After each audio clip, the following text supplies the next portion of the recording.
Okay, so you're all probably asking yourself, why did we do this? So beyond the catharsis that comes with it, you can see that there are some general thematics that are going there. The complexities, remember the slide that I showed you with the government and all that going on? There's a lot of friction.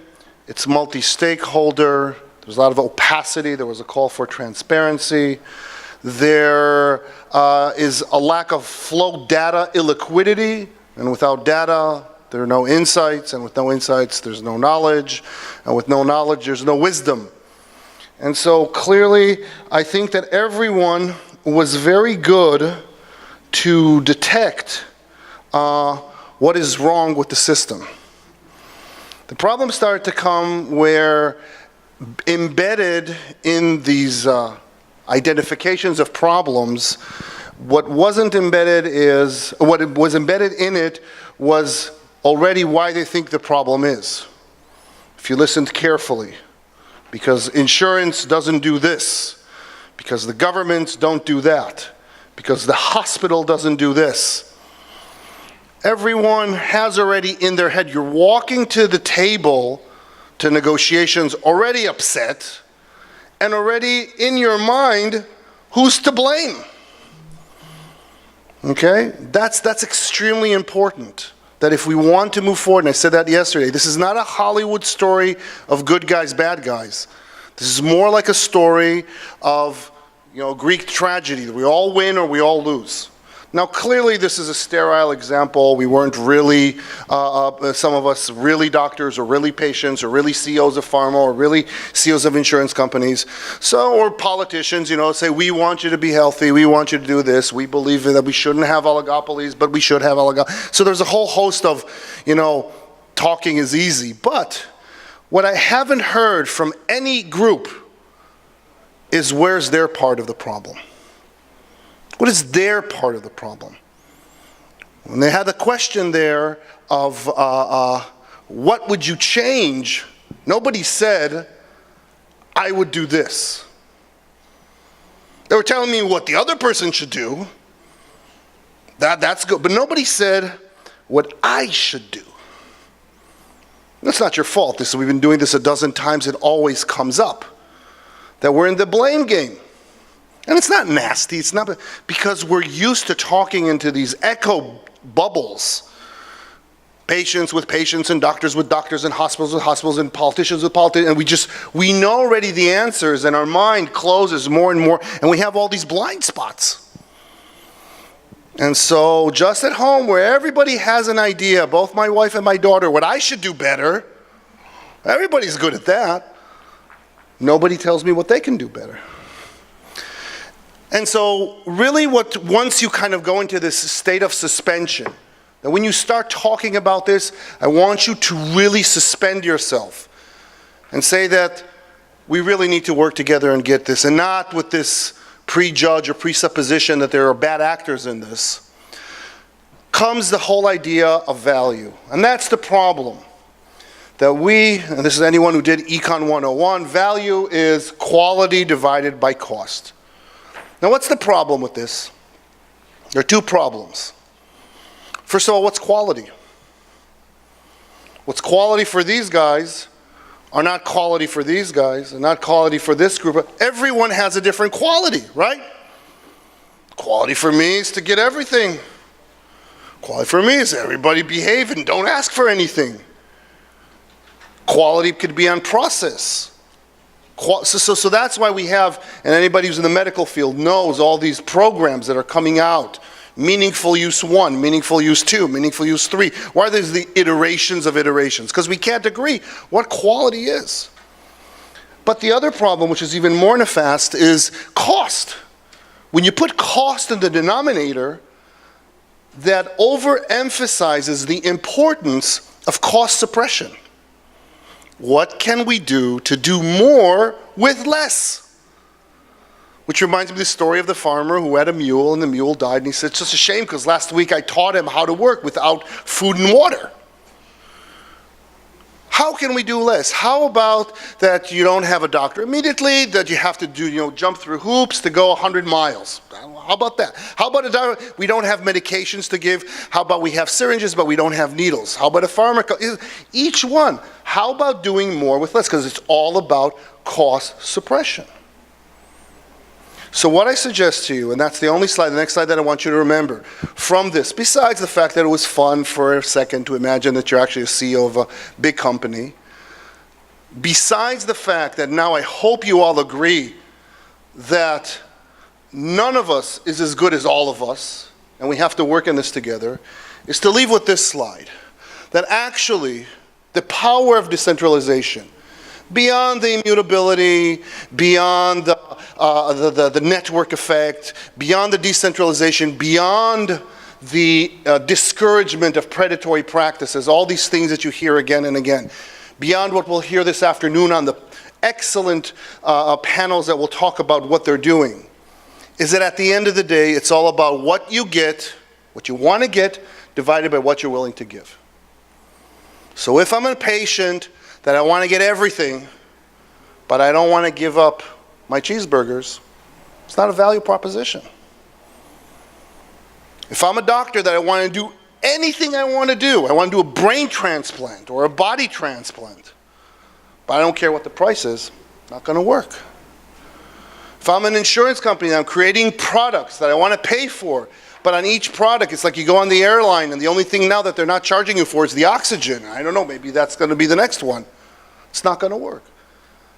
A government that wants everybody to be healthy but doesn't give a safety net.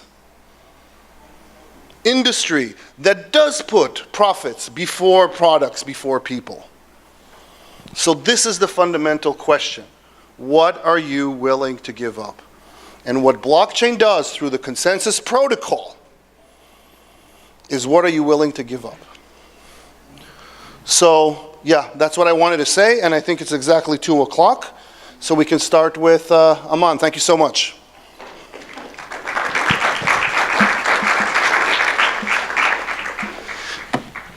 Any questions about the workshop, please, Aman? Maybe we'll give you another microphone. Any questions before Aman settles in? Okay, good.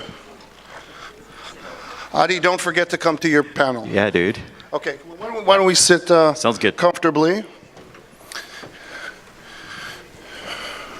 Very good. Okay. It's a deep seat right there. That's awesome. All right. It's good. Okay, so I want to thank Aman for coming and giving us a great half an hour.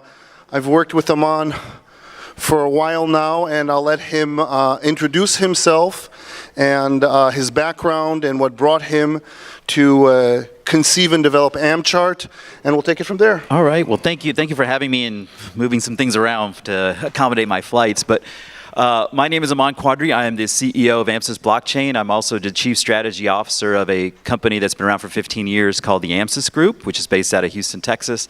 And I'm also the co-founder of TransWise, which is our healthcare division that is part of the AMSys Group, which was started in 2010. I originally started in the tech space in the dot-com era and then sold my first dot-com and then decided I wanted to pivot and thought medical school would be great, and that lasted 2 weeks, and then decided to go into something else. So I went into physical therapy, and that's where I had my doctorate in physical therapy and practiced for 17 years in a multidisciplinary group. And that's where I saw most of the pain points, the issues with having access to clean patient data, having access to, well, seeing what some other providers are doing or getting timely information on medications from other doctors and how to treat.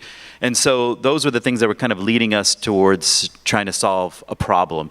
In 2010, we started our healthcare division to try to tackle those things, but it was expensive, and to compete against companies like Epic and Cerner and all those was going to be challenging and cost a lot of money. So we shelved it, and then over the last couple of years, we realized that upcoming technologies such as distributed ledger technology, AI, ML, big data, allows us to compete faster in those spaces. And so that's kind of what led us to develop AmChart. And so AmChart, in a nutshell, is a three-piece platform. So there's the electronic medical record, which is basic in nature right now. There's a personal health record, which is the patient-facing app where you will interact on a day-to-day basis. So this is where you can put in your documentations. This is where we can access other organizations' medical records for you through HL7 or FHIR through APIs. And we create a patient dashboard, which then connects to our mobile app. And our mobile app is an IoT device integrated platform that allows us to take device data from Apple Watch, Fitbit, Beto, Activas, all the different devices, so that we can do what was called a collaboration approach. So in a nutshell, you go see your doctor. He creates a treatment plan for diabetes or hypertension. Those are the two things we're tackling first. You agree to some goals and achievements. He pushes those goals to your mobile app, and now you have them in your hand. As you take, your blood sugar regularly, you reach certain step goals. You decide to, make sure that you're eating well, and you track all these things. We award you with points in our system, which can then be traded for gift cards or airline miles or even tokens in our economy. And we are working directly that anything that goes out of parameters during that time gets alerted back to your physician or to a payer or to a family member that if you have an accountability partner for. So our goal with it is to create collaboration, increase data sets for aggregation, and use those data for clinical decision-making skills, medication reconciliation, et cetera. Well, first of all, that was a lot. I'm so sorry. That was a lot of stuff to say. And obviously, we have a half an hour, so all right, okay, we're gonna unpack that. So. We're gonna unpack that. But I do want to take this one step at a time. And it was interesting. You started by saying that you felt that there's a void, that there's a need to develop this type of electronic health record or self-sovereign electronic health record. But you also mentioned that there are also big players out there because the whole electronic health record thing started, decades ago. Mm-hmm. And so my question is, why is it that you've developed your own thing and not actually go to these big actors and say, can we do, some improvements on what they have? What is kind of that barrier to work with the legacy systems? Well, we've been approached by a couple of them, and as far as taking pieces of what we developed and integrating, but what they ask for in exchange is usually everything, and so that makes it difficult to do that. We've been approached by middle tier electronic medical records that have struggled to really gain market share. We've even been talks actually to purchase their direct code and integrate it into our own platform, but felt like is that can you hear me? That's good. We have a theme at our company, and it's 2 words, and we say every day, EMRs suck. All right, so the general rule is if I go back and do what's already there, then we're just another EMR company, and we like to be more collaborative in our effort. Our audacious goal by next year is to develop a fully voice-controlled electronic medical record where we use natural language processing to take unstructured conversations like you and I are having, which picks out the data and puts it into structured fields. We're already experimenting with it right now. Our current iteration is a basic EMR. It's a workflow template in essence. But that's where we want to go because our goal is more eye contact with patients and less with your devices. So if we try to tackle that with big companies, they're not willing to budge and go in that direction. But if we do it on our own, we can. The EMR is not our biggest play. Our biggest play is actually utilization of the healthcare data and collaborative effort between patient and provider. That's our biggest play. I understand, and I appreciate the answer. I'm sure that, excuse me, among the doctors that are in the audience, they're kind of saying that it's almost too good to be true because the reality is really harsh. I don't know, for the larger audience, EMR not only sucks, EMR kills. That's absolutely true. It is the number one reason for physician burnout. And every day, between 1 and 2 physicians commit suicide. That's correct. In the United States. So think about it for a second. Well, and the study we were talking about earlier in our little group was that for every 2 minutes you spend with a patient, you spend 3 minutes documenting. Yeah. Right? So imagine the amount of time when a clinic system is asking you to see 20, 30 patients a day, and then you have the documentation time that adds on to it. Where's your family time? Where's the quality time that's your own? And that definitely leads to depression and burnout and, the high levels of suicide that are out there. Yeah, so clearly there's a need from a patient's perspective. I'm sure all of us feel that doctors need to look at us and to pay attention. I think I recently read a study that the average interruption time in the U.S. for doctors is 6 seconds. Every 6 seconds you're interrupted. I played that game with my family, saying, then I heard, and then another question, so that could be very trying, so maybe a voice interface. But let's leave the EMR aside. We all know that that's badness, and whether there's going to be co-option or we're going to burn down the house, that's to be seen. Tell us a little bit about this empowering patient ecosystem that you were talking about. Well, our goal with it, we've done a sensational job in the United States of teaching people that we'll take, physicians and hospitals and clinics will take responsibility of your health record and your data. When I go other places in the world, like we'll use India for an example because that's where we're implementing first, patients understand how valuable that medical record is to them. They carry their data around in paper form at times, and I've seen charts that are hundreds of pages thick because they know that's important. But what we do here is we say, no, don't worry, your doctor will take care of it. Now go try to go get access to your record. You may get it in a couple of weeks, plus they'll charge you $45 to print it all for you or fax it for you. Who faxes anymore? But they do all that. So our goal with it is that to teach people that it's your data, it belongs to you. You're creating data at an astronomical rate. It's amazing. I have a new phone right now, and my Samsung Health is telling me I'm reaching my daily activity goals regularly. I'm like, I didn't even put anything in, but thank you. So I mean, it happens all the time. And so our goal is for people to understand that your data belongs to you. It can be used over time to make decisions with you in collaboration with your doctor, and for you to understand what your medications mean, what your labs mean. That's our end goal with our artificial intelligence platform, is to provide education back to patients through empowerment and through data education, really. That is, a very laudable direction. Can you kind of share a little bit with the audience, because we are in a crypto health track today, Sure. where you see DLT specifically as part of this, I would say, spectrum or toolbox of other technologies? You mentioned AI and machine learning and voice recognition and big data and a whole host of things. But where does, in your opinion, where and how does DLT incorporate itself within this platform that you've created and this ecosystem that you're building now? Our biggest goal on the data side is immutability. I can't even speak today. Cleanness of data. How about that? So there was a conversation earlier with Metami, which he was mentioning that data is considered the new oil, right, of our times. Well, the other thing about oil is, if you think about it, and I'm from Texas, so we all are bent on oil. But being from Texas, you have to refine it.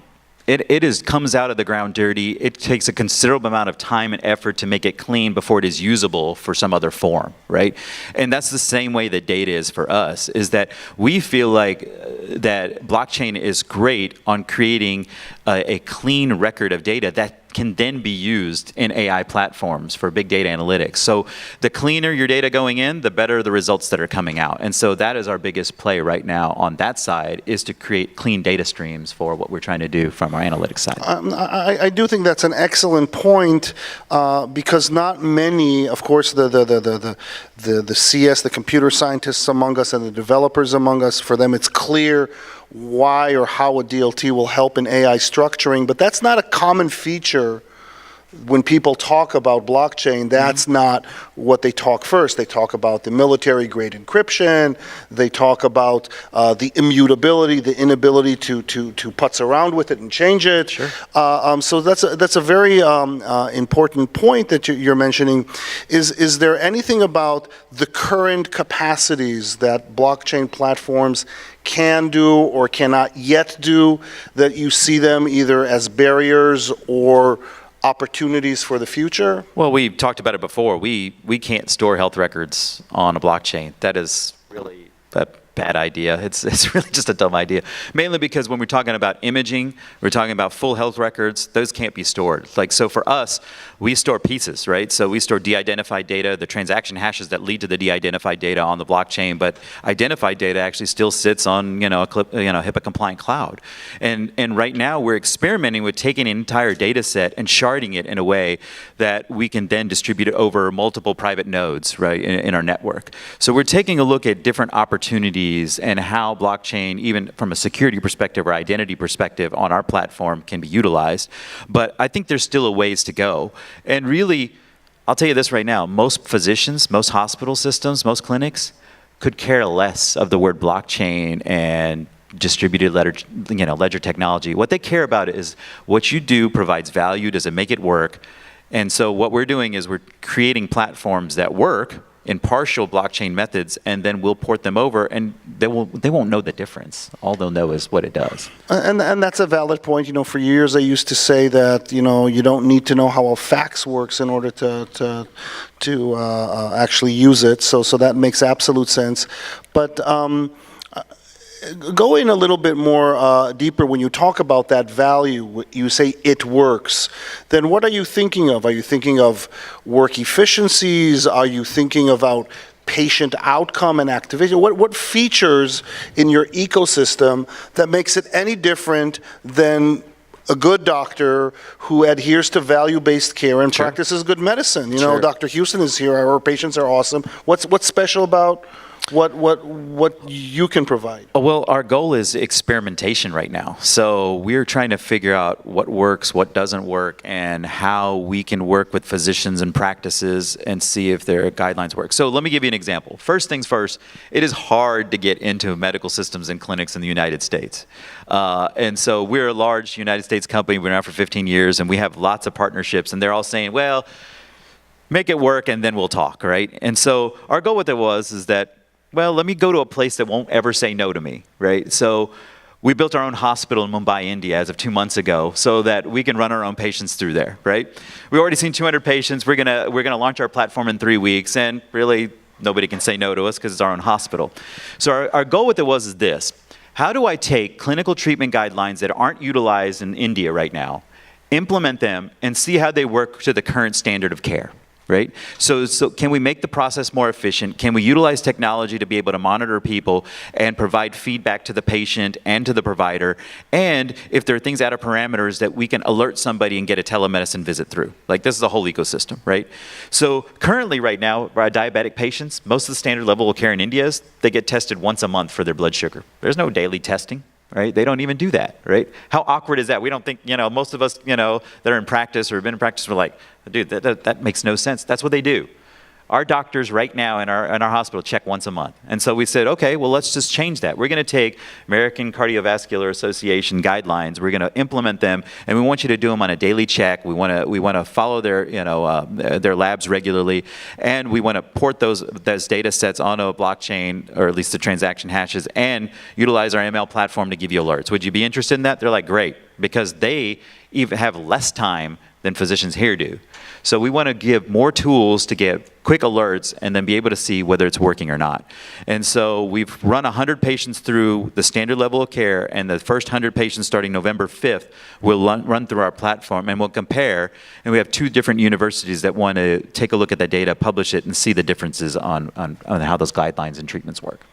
That's fascinating. Well, of course, beyond the fact that you actually have to buy a hospital in order to implement Nobody it. will say no. Nobody's going to say no to me now. So I advise for all those, if someone is building a platform for a smart city, so build a city, and then we can do whatever you want. But in all seriousness, you do describe that there are different levels of a sense of urgency or a sense of need versus hospitals that say, I know it's not working, but nothing's burning, versus those who say, we really need help with this.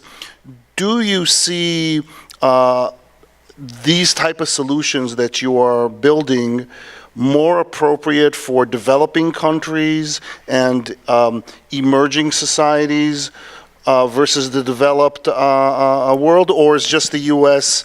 a very specific case? No. I mean, they can be utilized both. I mean, it's easier for me to refine what we're doing over there in India and the Philippines, which is next, and then bring them back here. So I'll give you an U.S. example that we're already in talks with. So there's a small regional insurance company in South Texas. They deal with a lot of cystic fibrosis patients. They're high utilizers of the network. They're always in and out of the ER on a regular basis. And for the most part, if they take their medications, the insurance company knows that they would utilize the system probably 50% less. If they would take their blood sugar and their blood pressure and keep up with their vitals, and those can be given to the payer, again, they would be utilizing the system less. So they've already been in talks with us to say, look, here's what we're offering you. Each patient, they have 50 patients in this pilot that we're talking about. Each patient is costing them $50,000 a month regularly to go to the ER or go to urgent care, whatever they're doing. They've told us we want to monitor them. We want to push that data back, and we're going to create a bank of nurses. If there's something out of parameters, we want it to alert us or alert their primary care. And we'd like to intervene before they go into the ER or before they go into the urgent care. And that would save us a tremendous amount of money. And so our goal is that we want to, in the first 3 months, we want to reduce the amount of utilization of the ER by 50%, and then 6 months by 75%. And in return, what they're offering is a gain share. They say if you reduce it by 75%, we'll give you a percentage of all the money you're saving us out of that $50,000, because they know the value of trying to monitor and keep people out of the hospital. So that's a one tiny example of some of the things that we're doing. I'm curious, and then we'll move to another topic that we've spoke already before, and we had the opportunities to go over it. But out of pure curiosity, you are familiar with the healthcare system in India. You know how big Texas is and how not homogenous it is, the cities versus Sure. rural. How would you define the difference between rural and urban medicine, either in the U.S. or outside? Because I think it would be interesting for people to understand how different, if at all, it is, these two types of medicines you're talking about. Let's talk about India first. How about that? Over there, there's two things, right? Either private pay or you use the government insurance, and both of them are actually relatively good about treating it. But what's lacking over there is the amount of education. So the reason we targeted diabetes and hypertension is because they're exploding. And I'm going to hate to say this, but Western food has done nothing for the Asian market, and the fact that diabetes has exploded by I think 80 some odd % in the last 2 years or something like that alone in India. And so what they find is, again, clinical treatment guidelines are not present, even in large cities. So our hospital's in Mumbai, India, which is one of the largest cities in the world, yet education is significantly lacking from that perspective. Doctors are still treated, as second-class citizens for the most part. They get pushed into doing jobs that they don't want to do unless they're in really great private care systems. And there is a lot of alternative medicine there that says they can solve your problem. So we have to battle with trying to create good Western medicine practices over there, but also create educational models. And so our goal with it is even in our mobile app, is that if you watch different educational videos or read certain articles or whatever, we still award you. We want you to learn more. And so we're trying to create kind of like what Preventive is doing, is really giving a lot of education to them, but on diabetes and hypertension if they're targeted that way. Now, in rural health, so I can give you a rural health example. Our healthcare division is trying to save a hospital in rural Kansas right now as we speak. Our interim CEO, the interim CEO there is our CEO of our healthcare division. And so what we find is it's almost the same. The educational aspect is so lacking in rural health, but the access of doctors and hospitals and everything is there. And what they use in the rural health system is the ER is their primary care in rural health, right? We have access in urban areas to really get in and get people in, but in the rural health systems, we haven't taught them the educational aspect. Telemedicine is great. You can put in good primary care through, really good initiatives through the hospital system, but everybody still uses the ER as their primary care tool. Well, I think I appreciate this, and I really think it's important because it dispels this idea of that we're really unique and that it dispels the idea that the American health system is very different in essence from others, and it's really all about access to education and Sure. patients, and we spoke about that, what you're willing to give versus what you're willing to get versus what you're willing to give up. So that's an important aspect. I want to shift because we're coming soon to the end of our half hour, and I want to give also time for the audience. I know from what you've done this year that there was also a part of a token raise. That's correct. And I would like, because you have a very interesting story, to kind of share your experience, because I'm sure that a lot of folks here, albeit interested in healthcare, are also cryptocurrency aficionados and Sure. have strong ideas on STOs and ICOs. Perhaps share with them a little bit the realities of what happened to you guys. Yeah, so as a disclaimer, our company has a capital division and we have our own hedge funds that launched 2 weeks ago. So we look at the markets at a regular basis. In fact, that CEO may be in this room or he's in the room next door. But so we're actively trading in our capital side. So what we did was this. We decided to do an ICO. It was kind of in that heyday time of, end of last year, beginning of this. We did a private pre-sale and raised a considerable amount. I think, don't quote me on this because we gave a lot of money back. We raised about $22 million in our private pre-sale and then started raising about, when the ICO occurred, I think $6 million. And at that point in time, there was a shift we were noticing in the landscape. And we actually decided to stop our ICO, and we thought we'd rather be kind of a private company in a way, or take small amount of money just to get to market. So we actually returned every penny of what we raised in the ICO and a considerable amount of money from our private pre-sale because we wanted the flexibility and the nimbleness to actually develop the platform the way we wanted to and go to market. So I think we then kept about $6.25 million and decided to give ourselves a 3-year runway to be able to develop the platform, implement it, get it across, show that it works, develop massive amounts of partnerships, and create a open platform that allows other companies to connect with us and allow us to share information. And so in essence, we basically stopped everything, gave it back, and we feel really good about doing that. I know people think we were really crazy for giving the money back, but there was a sense of responsibility that we felt like we needed to have because we saw the shift coming in the market, and we wanted to be out of that market and not take those tokens, put it on exchanges, see the value go down, and then that would really kill us as an organization because we built our company based on relationships and partnerships for 15 years. So as a background, our company started with $100. That's what we started with 15 years ago. And today we sit as a $100 million debt-free company that's family owned. So we do whatever we want to do, but we do it intelligently. So for us, we felt like if we lost anything for these public and private individuals, it would, it would really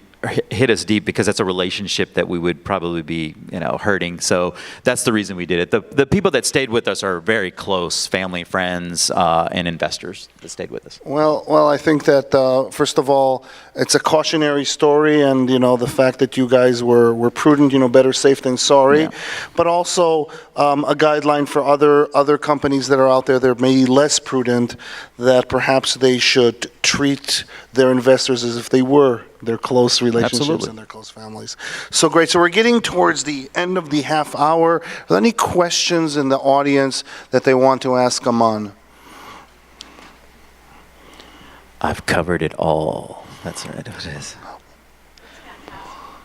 Oh, thank you. Just more than anything, what you've done, which is, okay, you've got this technical idea and this idea of blockchain or crypto, the tech fluffiness, and you've taken that, not even in a business model, but you've taken it back to patients and you've looked at the hospital. So I'll just repeat for the sake of the video that it's fantastic and that you've taken everything back to the patients. I think this is the essence of it, empowerment in the true sense. Are there any parting words that you want to share with the audience in terms of, not only what what you've done these last years, but what do you see for the next near and further future? Well, a couple of things. First, there are fantastic healthcare, blockchain, and emerging tech plays out there. You will be hearing from some of them in the panels coming up. A lot of them have become friends of mine, and we've given the opportunity that if anybody wants to connect to our platform, we will not charge you. You can connect to our platform with whatever initiative you have. We also, just to go back to your statement about the hospital, that hospital is not a profit center for us. That hospital was designed to be a break-even hospital. Every fifth person that comes through there will have their care free in that place, because we live by the motto of ROI squared, which is a return on investment, but a return on impact as well. And so our goal is how do we take our investments and make true impact on it? But I feel like you will hear from a lot of companies out there, and we're excited about that in the near future. Great. Well, listen, thank you, Aman. Thank you for juggling me around a little bit. I Great, appreciate great. that.